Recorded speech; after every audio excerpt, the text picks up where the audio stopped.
What's up guys, I'm Luke from Riot Kayak Reviews, and today we're going to do an on the water test for the Riot Edge 11. Alright, so I'm just going to talk you through some of the key findings that we got when we were out on the water. So, popping straight into the cockpit. Speaking of cockpit that you can just jump into it, there's that lovely paddle park out in front of you that you can lock your paddle in whilst you get set. I'm using a full neoprene spray deck here. I didn't find any issues getting that over the high backed seat and getting it round the cockpit rim. I thought it was pretty easy to get on and shouldn't really cause anyone too much hassle. Alright, so we're all set, paddle out the paddle park. We're just going to slide into the water here off the sandbank that we've perched ourselves on. And away we go. And as you can see by us sliding off there, the boat is super stable, so there was no issues at all. So here we are in a small amount of chop, almost getting a bit of a surf on there. Well, there's not really much in the way of waves going on there, but nevertheless, it did get a little bit of wake out the front. So we're going to come here and turn the side just so you can see how the water runs down the length of the boat, what the water line looks like. As you can see, it doesn't sit too low in the water, doesn't sit too high, it sits around that midline where you'd think. I'm not a particularly heavy paddler, but this boat felt lovely under me, and somebody weighing probably double my weight would be fine in here. Okay, some stability tests, as it says there. So we're just going to do some high braces, nothing fancy, just what a recreational paddler could do. So we are just leaning it until it gets to its tipping point, sticking the high brace in and coming back around. So as you can see, I'm having to put quite a lot of effort in to get this boat right up to its tipping point. So the stability again is right there. You're going to have to do something a little crazy to get this boat to flip over.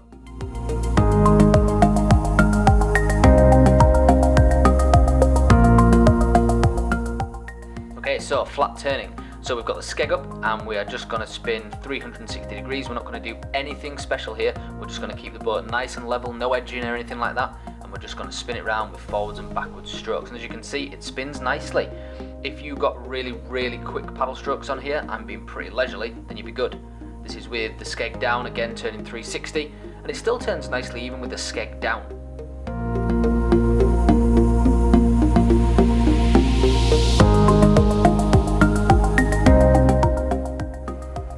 Do some acceleration tests and see how the straight line tracking handles on this Edge 11. So we're going against the tide here, we've got the skeg up, and as you can see we make good progress. Now don't forget, this is only an 11-foot short touring kayak, so it's not really designed to go against big tides or anything like that. The tide is pulling quickly here, you can't really see it in the videos, but it is pulling quite quickly, and it paddles really nicely in a straight line, and I was quite impressed with how quick it was and how quickly it got up to speed. So as we turn through 180 here,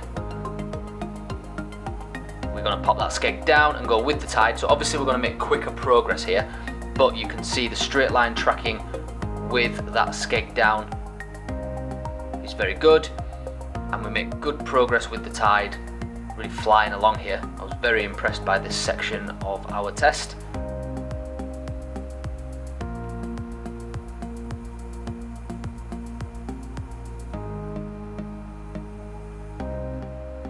And into a little stern rudder so that you can see how it spins round off the back of that.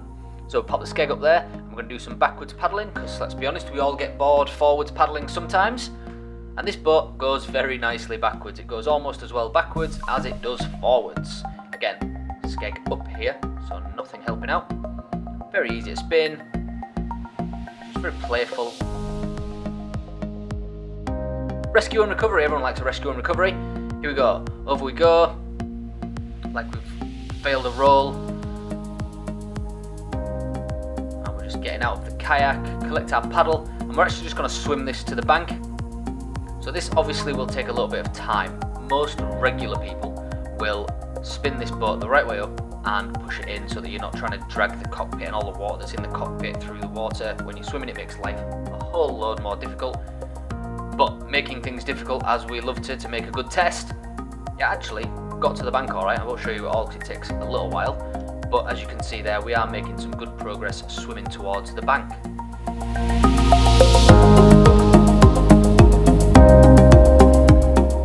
Okay, so wet exit and rear deck re-entry. So we're going to come straight out of the cockpit. Now this was quite difficult to get this boat to roll actually. You couldn't just lean over the side and it go over. You actually had to really force the boat to go over. which is good because in a plus point, if you are just looking for a recreational kayak, you're not going to have any stability issues. Now we're going to make this test hard. So what we're going to do is we're going to leave the boat 3/4 full of water as I flip it here. So paddle in the paddle park. Most people would obviously empty the water out of the kayak, but we like to make things difficult on a Water Wizard kayak review. So popping straight up on the back deck. Now even 3/4 full of water, this performs very well. It never looks like it's going to throw me back into the water, it never felt unstable. You can see obviously the water sloshing around inside the boat makes it wobble side to side, but it's not too much of an issue. So shift ourselves forward, drop ourselves into the sea, and then bring the legs in. You can see the water line on the boat there is way lower down. That's because of all the water in there, but paddle out the paddle park, what a great feature, and away we go. Now to roll this thing is actually very easy, but we had some GoPro issues on the day and that's as much of the roll as we actually got. But we can't end there. So a few final thoughts on the boat. The Riot Edge 11, stable, tracks brilliantly, accelerates excellently, it's really playful, comfortable seat, some great features, that paddle park that I've mentioned a load of times. It's a really great kayak. You shouldn't really look too much further if you want a recreational tourer that will do a multitude of things, obviously where in conditions really that you wouldn't necessarily take this boat out in, but as a recreational 11-foot short touring kayak, it is fantastic. It's right up there with the best. I will leave you to enjoy the rest of this video without me nattering at you. We're in a small amount of chop here and we're just going to play around for a bit. Apologies for the shaky camera here, there and everywhere in this video. As you can see from where my cameraman was standing, the waves were coming in and I think he was fearing for his life at times. But yeah, thank you for watching. If you can like the video, share the video, subscribe to the channel to watch all of our other content, that would be fantastic. We appreciate your support and we'll see you on next test. Thank you very much. We'll see you soon.